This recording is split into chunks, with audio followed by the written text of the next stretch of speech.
کوئی آدمی 100 سال یا کئی 100 سال تک اللہ تعالیٰ کی عبادت کرتا رہے لیکن اس کے دل میں تھوڑا سا فطور ہے تو اللہ تعالیٰ فرماتا ہے مجھے اس کی پرورش اس کے منہ میں مار دیتے ہیں.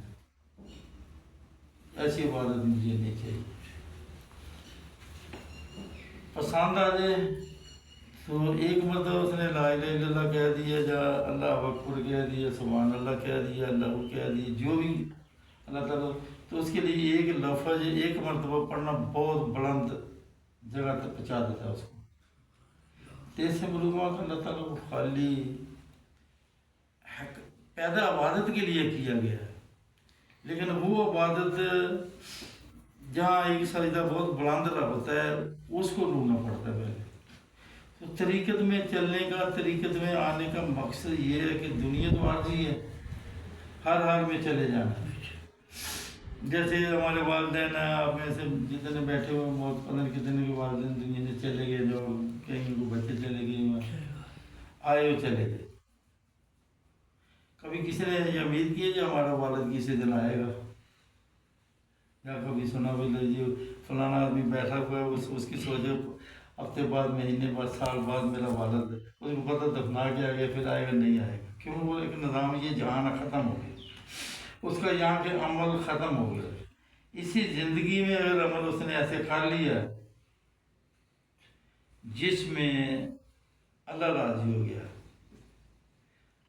ایک دوسرے کو راضی کرنے کا مقصد نہیں ہے، اللہ کو راضی کرنے کا مقصد ہے. ہم پر یہ بڑی پرانی بات ہے، ہمارا یہ ہو سکتا ہے 40 سال سے بھی پہلے کی بات ہے، پنجاب کی بات ہے.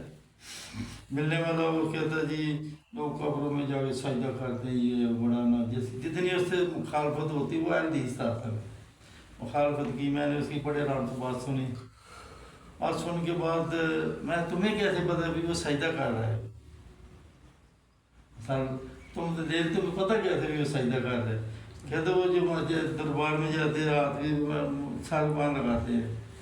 ویسے میں آدمی صحیح ہو تو صحیح طریقے سے سجدہ نہ ہو، سر نہ لگے، ہاتھ نہ لگے، پورا طریقہ کار بتایا، نہ ہو تو نماز نہیں ہوتی.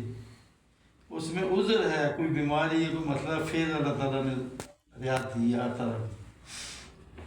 کہتے نہیں جی وہ ایسے کر رہے، میں نے خود جا کے دیکھا تھا، دیکھ تو میں نے اس سے پتہ کہ تم اس کو خدا سمجھ کے سجدہ کر رہے ہیں. کہتا نہیں میں نے پوچھا تو نہیں، ویسے اس نے یہ وہ کر رہے ایسے رہا تھا جیسے سجدہ کر رہے. میں کہ مسجد میں نماز پڑھتے ہو؟ کہ ہاں میں پڑھتا ہوں. پھر تو تمہیں سمجھ آنا چاہیے. کہتے کہتے میں ایک امام آگے ہوتا ہے، اس کے بعد 1 2 3 4 10 20 رش کے مطابق پتہ نہیں کتنی صفحیں بنی ہوتی ہیں. ایک آدمی آگے ہوتا ہے، پچھلا اس کو سجدہ کر رہا ہے، اس پیچھے ہوتا ہے اس کو پچھلا اس کو سجدہ کر رہا ہے. اس میں یہ تو ہزاروں لوگ ایک دوسرے کو سجدہ کر رہے ہیں. خطا وہاں کہاں آ گیا تمہارے سوچ کے مطابق؟ لیکن اس کی نیت ہے کہ میں خدا کو سجدہ کر رہا ہوں، نماز پڑھنے والے کی میں نماز پڑھ رہا ہوں، سجدہ خدا کو کر رہا ہوں. دیکھنے وہ لوگوں کو کر رہا ہے سجدہ، کیوں اس کے آگے آدمی ہے، پھر اس کے آگے آگے ہے. اب وہ خاموش ہو گیا کہ اس کے پاس اس کا جواب نہیں تھا. ارشد بڑا ہے نا جڑا اختر وہ گل کر رہے ہیں. تو کہتا ہاں دیکھنے میں تو واقعی بھی اگر میں جیسے تم مسلمان ہو، غیر مسلمان تو یہ سمجھتا ہو کہ نہیں ایک دوسرے کو سجدے کر رہے ہیں. پہلے سامنے انہوں کو مثال لیٹ گیا، پچھلے اس کے پیچھے اس کے پیچھے اس کے. اگر جیسے جمعہ ہے جب بعد مسجد میں اتنا کہ ہزاروں لوگ ہوتے ہیں، ہزاروں لوگ ایک دوسرے کے پیچھے ہوتے ہیں، سجدہ کس کو کر رہے ہوتے ہیں؟ سجدہ اللہ کو کر رہے ہوتے ہیں. ہم لوگ صرف دیکھنے سے نہیں، کیونکہ اللہ تعالیٰ تو ہر جگہ موجود ہے. پھر اس کو ماننا پڑا کیونکہ اس کا اس بات کا اس کے پاس جواب نہیں تھا. جو کہتے ہیں ڈائریکٹ ہم اللہ سے مانگتے ہیں. یہ رات میں یہ جو اس کو لانا اسلام بڑا سخت گناہ سمجھ لیا کہ اس کا نام ہے شریک، یہ بڑا اڑ گئے تھے. ہم لوگ کہ تم نماز پڑھتے منہ طرف کا بھی شریک، وہ تو مٹی کا بنائے گا، پتھر کا مٹی کا ایسی گاڑی کا بنا دی، ایک عمارت بنائی گئی ہے. منہ اس کو کہا جاتا کعبہ. تم دنیا کے جس حصے میں مرضی ہو تو کہنا پڑتا ہے منہ طرف کا بھی شریک کہلاتا ہے. کبھی آج تک کھا ڈائریکٹ تو اللہ تو تمہارے پاس ہے، ہر جگہ موجود ہے، اللہ تعالیٰ فرماتا ہے میں کائنات کے ہر حصے میں موجود ہوں، تو تم اللہ کا نام کیوں نہیں لیتے جو بالکل تمہارے پاس ہے؟ دو رکعت نماز فرض اللہ تعالیٰ نہیں دے منہ طرف اللہ تعالیٰ کی، تو نماز ہی نہیں ہوگی تمہاری جب تک تم کعبے کا نام لو گے۔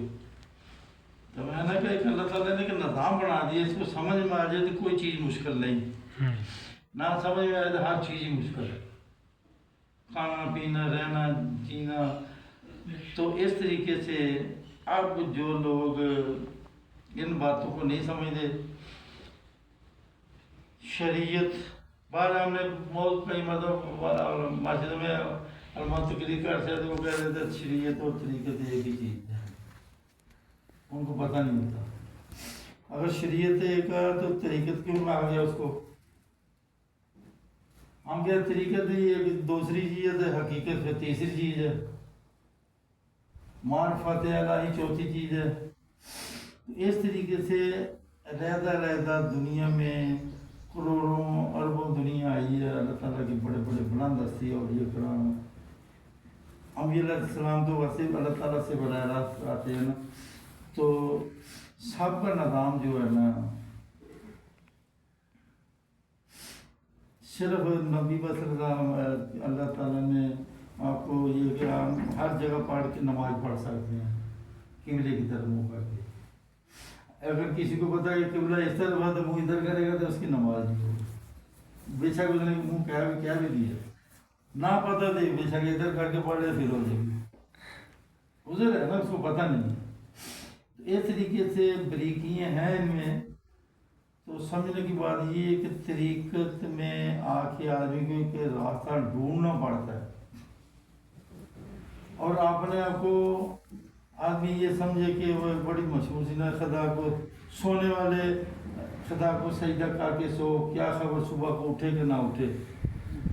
زندگی کا تو کیونکہ مقررہ وقت کا نظام ایسا ہے کہ ہم کو اپنی تیاری ہر حال میں رکھنی چاہیے، اور تیاری جو دنیا کی میں لگا خالی وہ کس کا نقصان کر رہا ہے؟ کیونکہ اس نے وہ صرف دنیا کے چکر میں لگا ہے۔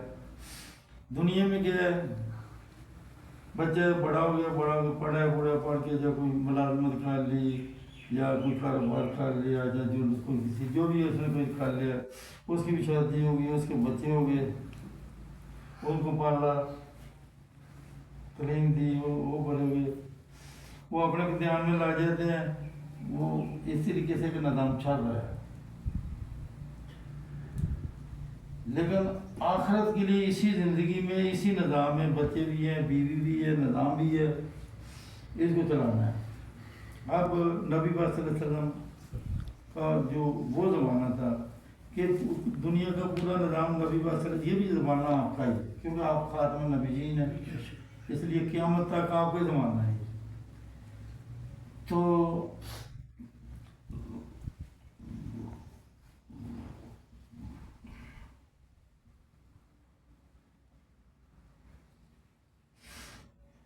چلو خیر، جو ہم نے بات کرنے لگے تو بھول گئے، ہو سکتا کوئی اس میں مسئلہ ہو۔